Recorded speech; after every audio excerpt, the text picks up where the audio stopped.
हाँ तो भाई हमारी क्लास 9th और क्लास 10th वाली बच्चों पार्टी आपके हाफ ईयरली एग्जामिनेशंस बहुत ही करीब है और आपको लग रहा है डर। भैया कैसे करके प्रिपेयर करेंगे हम अपने हाफ ईयरली एग्जामिनेशंस के लिए, क्योंकि हाफ ईयरली के अंदर हमें लाने हैं अच्छे मार्क्स, क्योंकि उससे बढ़ता है हमारा कॉन्फिडेंस और साथ साथ में पेरेंट्स का भी कॉन्फिडेंस कि हाँ भैया हमने जो उनसे प्रॉमिस करा था कि हम बोर्ड एग्जामिनेशन में अच्छे मार्क्स ला रहे होंगे वो हमारा प्रॉमिस सही राह पे है। और ऊपर से एक अंदर से यार कॉन्फिडेंस आता है, क्लास में एक स्वैग बनता है कि भाई हाँ बच्चे ने हाफ ईयरली में अच्छे मार्क्स स्कोर करे हैं। भैया 15 से 20 दिन है और आपको अच्छे से प्रिपरेशन करनी है, इस डर को भी भगाना है। तो भैया आज की वीडियो में अगर आप आ चुके हैं, आप क्लास 9th वाले हैं या क्लास 10th वाले हैं, आप दोनों के लिए बहुत कुछ है आज की वीडियो के अंदर। और आज की वीडियो में हम आपको एक रोड मैप देने वाले, सिर्फ रोड मैप नहीं सब चैनलों की तरह, लेकिन आज आपको इस प्लेटफॉर्म पे हम आपको साथ साथ में बैठ के कराने भी वाले हैं आपके हाफ ईयरली की फुल तैयारी एसएसटी की। तो जनाब चलिए चालू करते हैं आज की वीडियो को, और ये रहा आपका रोड मैप। अब देखिए जनाब, सबसे पहले तो class 9th and class 10th का 2 शेड्यूल आपके आज की वीडियो में मिलने वाले हैं। उससे पहले जरा हम समझते हैं कि हमारी हाफ ईयरली एसएसटी की तैयारी कैसे होनी चाहिए। हाफ ईयरली में हम बाकी सारी क्लासेस आपकी चैनल पर ऑलरेडी गोइंग ऑन है, बाकी सारे टीचर्स ले रहे हैं। एसएसटी की क्लासेस अब मैं लूंगा आपकी हाफ ईयरली के, और फुल ऑन तैयारी हम आपको कराने वाले हैं। तो भैया आप कैसे करके करना है हमें, देखो जनाब। अब सबसे पहले की बात हम करें तो हाफ ईयरली के अंदर आपका क्लास 9th हो या क्लास 10th, दोनों के अंदर सेम ही स्ट्रैटेजी यूज होती है एसएसटी के अंदर। देखो भाई सबसे पहली बात, कुछ चीजें कुछ पॉइंट समझ लो ऐसे आपके स्ट्रेटजी की, फिर हम शेड्यूल की बात कर लेते हैं। देखिए जनाब, सबसे पहले तो एसएसटी में जो सबसे बड़ी गलती बच्चा करता है, आपको लाना है 95 मार्क्स। ये तो पता है, ये तो बिल्कुल पक्का है कि आपको लाना 95 है, आपको अच्छे मार्क्स लाना है। और एसएसटी स्कोरेबल सब्जेक्ट भी है, एसएसटी स्कोर करने वाला सब्जेक्ट है, एसएसटी में आप आसानी से स्कोर कर सकते हो।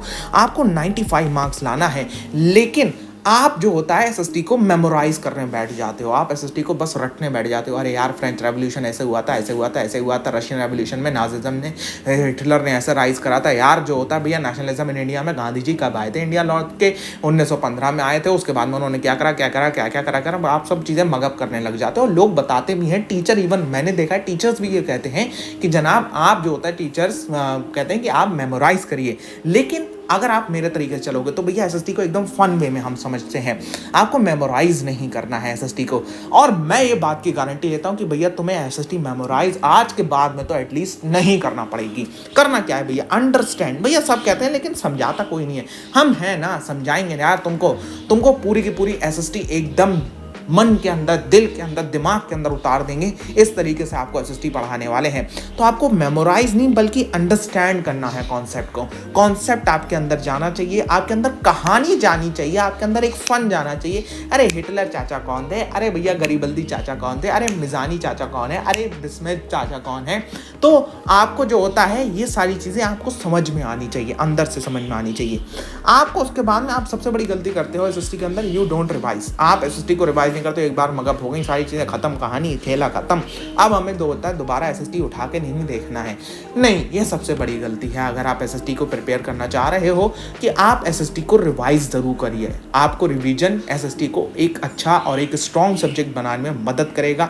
आप एसएसटी को 1 से 2 बार रिवाइज करिए अपने एग्जाम, हाफ ईयरली एग्जाम के लिए। हाफ ईयरली है भैया, एक ही बार रिवाइज कर सकते हो, कोई टेंशन नहीं। आपके जितने चैप्टर्स आ रहे हैं, मैंने चैप्टर्स भी उठा लिए हैं तुम्हारे।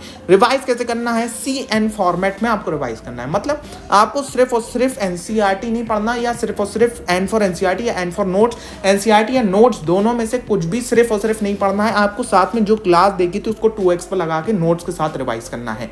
मतलब आप जो होता है वो class plus notes revision technique का पूरी मदद ले रहे होगे, और इस रिवीजन के जरिए आप जो होता है और अच्छी तरीके से एक एक्टिव रिकॉल कर पाओगे कि जो मैंने पढ़ाया है। मैं भी अपनी क्लासेस जो आपके लेने वाला हूँ उसमें सारे के सारे नोट्स होंगे, तो आप उसे बहुत अच्छी तरीके से active recall preparation, active recall revision कर पाओगे। आपको जो आंसर्स लिखने हैं, अब 2 पॉइंट्स आंसर राइटिंग के ऊपर मैं बता रहा हूँ, एसएसटी के अंदर जो नंबर बढ़ाते हैं, आपको आंसर्स लिखने हैं। आपको अगर डेटा नहीं भी आ रहा है तो आप डेटा को कुछ ऐसे लिख सकते हो, मतलब जैसे कि भैया जो होता है आपका फ्रेंच रेवोल्यूशन हुआ 1789 में। अब तुम्हें हुआ 1789 में, तुम्हें करेंटली जो होता है उसकी ये नहीं याद करना है कि भैया इतनी तारीख को चालू हुआ, इतनी तारीख को चालू हुआ, इतनी तारीख को चालू हुआ। थोड़ा सा दिमाग से खेलते हैं। आपको जो होता है वो डेट एंड मंथ नहीं याद करना होता, ठीक है। आपको इवन अगर आप जो होता चाहते हो कि भैया कुछ इंपॉर्टेंट डेट्स के अलावा आपको बाकी ईयर भी नहीं याद करने की जरूरत है। 18th सेंचुरी में हुआ था फ्रेंच रेवोल्यूशन, लेकिन फ्रेंच रेवोल्यूशन क्योंकि इंपॉर्टेंट है तो मैं ये नहीं कह रहा हूँ कि इसकी डेट मत याद करना, क्योंकि इंपॉर्टेंट जो है जैसे कि भैया ट्रीटी ऑफ वियना हो गया, फ्रेंच रेवोल्यूशन हो गया, रशियन रेवोल्यूशन हो गया, ये कब हुआ था, तो इन सबकी डेट्स आपको याद होना जरूरी होती है। ज्योग्राफी के अंदर क्या है, ज्योग्राफी के अंदर जैसे क्लास 9 का इंडिया साइंस एंड लोकेशन है, तो भैया आपको उसके अंदर लॉन्गिट्यूड एंड लैटिट्यूड पता होना चाहिए, इंडिया का क्या है, आपका स्टैंडर्ड जो होता है टाइम जोन क्या है। आपको अगर 10th के अंदर हो तो जैसे कि भैया आपका एग्रीकल्चर आ रहा है तो एग्रीकल्चर में आपको राइस को कितनी रेनफॉल चाहिए ग्रो करने के लिए, ये सारी चीज़ें आपके लिए बहुत ज़्यादा इंपॉर्टेंट हो जाती हैं जब आप डेटा को एक ओवरऑल एक ओवरव्यू फॉर्मेट में याद रखते हो। कुछ उसमें से इंपॉर्टेंट पैचेस को आप एग्जैक्टली याद करते हो। डेट्स को आपको डेज एंड मंथ्स को नहीं याद करना होता है, आपको ओनली ईयर को याद करना होता है, वो भी कुछ इंपॉर्टेंट ईयर को, जो वो जब मैं पढ़ा रहा हूँ तो मैं आपको पूरा का पूरा बता दूंगा। Point is the key to success, हाँ ये लोग कहते हैं, ठीक है, और ये एसएसटी के अंदर वर्क भी करता है। आपको एसएसटी के अंदर कथा कभी नहीं लिखनी है, कथा कहानी पूरा का पूरा paragraph writing is not allowed in SST, आपके उसमें मैक्स कट जाते हैं, ठीक है। Paragraph writing is not allowed in SST, आप एसएसटी के अंदर पैराग्राफ राइटिंग नहीं कर रहे होंगे, आपको एसएसटी के अंदर पॉइंट्स राइटिंग करनी है। एसएसटी के अंदर आप जितनी भी सारी चीजें लिखेंगे सारी की सारी चीजें आपको पॉइंट्स के अंदर लिखनी है, आपको अपना आंसर पूरा का पूरा फॉर्मेट करना है पॉइंट्स के अंदर, तो ही आपको एक अच्छे मार्क्स मिल रहे होंगे, आपको टीचर बहुत बेहतरीन मार्क्स देगा। आपको 5 नंबर का क्वेश्चन हो, 6 नंबर का क्वेश्चन हो, आपको पॉइंट्स के अंदर लिखना है।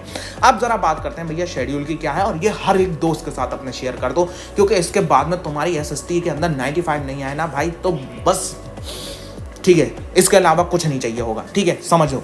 क्लास 9th वाले 14 अगस्त से लेकर 27 अगस्त के बीच में हम लोग पूरा करने वाले हैं आपका सिलेबस जितना भी आपका आ रहा है, ठीक है, हाफ ईयरली के अंदर, क्योंकि एक आध चैप्टर मैंने ऊपर नीचे भी करे, क्योंकि बहुत सारे स्कूल्स में आ रहे हैं, बहुत सारे नहीं आ रहे, जैसे द स्टोरी ऑफ पालमपुर बहुत सारे स्कूल्स दे रहे हैं हाफ ईयरली में, बहुत सारे स्कूल्स नहीं दे रहे हैं, ठीक है। तो हम चालू करेंगे 14 अगस्त को फ्रेंच रेवोल्यूशन के साथ में, socialism in Europe, India size and location, physical features of India, what is democracy, Y democracy, story of Palampur and people and resource poverty के चैलेंज। क्लास की टाइमिंग आपकी 8 से 9 बजे रहेगी, 9 से 9:15 भी हो सकता है भाई, क्योंकि चैप्टर के ऊपर डिपेंड करता है, 9 से कम भी हो सकता है, ठीक है, ऊपर नीचे जा सकता है। 8 बजे से स्टार्ट हम लोग कर देंगे एम्बाइब, आपका class 9th and 10th channel है, आपको इसी पे जो होता है सारी की सारी चीजें मिलेंगी। और एक और चीज मैंने और इंपॉर्टेंट बनाई है, ये तुम्हें डिस्क्रिप्शन बॉक्स में मिल जाएगा, इसके अंदर स्टूडेंट चेकलिस्ट है, तुम चाहो तो इसको डाउनलोड करके प्रिंट आउट निकलवा सकते हो, और जब ये चैप्टर हो जाए इसके तुम एक टिक लगा देना जब तुम ये चैप्टर की क्लास देख लो, दूसरा टिक लगा देना जब तुम इसे रिवाइज कर लो विद नोट्स, ठीक है, तो 2 टिक तुम्हें यहाँ पे लगाने हैं। Same for the class 10th है, आपका क्लास 10th की 14 अगस्त से चालू होंगी क्लासेस एंड 27 अगस्त तक जाएंगे क्लासेस। आपके सारे के सारे इंपॉर्टेंट चैप्टर भी हम कवर करेंगे, जितने भी आपके हाफ ईयरली के अंदर आ रहे हैं, ये लिस्ट आपको मिल जाएगी। क्लास की timing will be 10 to 11 PM, आराम से पढ़ते हैं, ठीक है, खाना वाना खा के आराम से 1 घंटे की क्लास देख लेना, और उसके अंदर आपके क्विज़ेस वगैरह भी मैं बहुत बढ़िया तरीके से इंक्लूड करने वाला हूँ।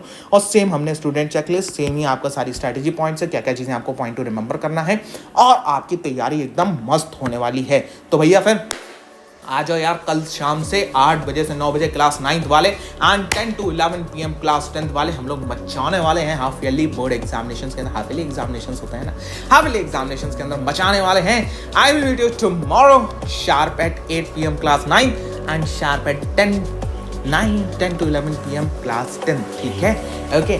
थोड़ा सा मजे से आना, ठीक है, मजे में आना, और जो होता है मजे से सीख के जाना, ठीक है। मिलते हैं आपसे नेक्स्ट वीडियो पर, तब तक के लिए goodbye. Keep imbibing. We believe in you.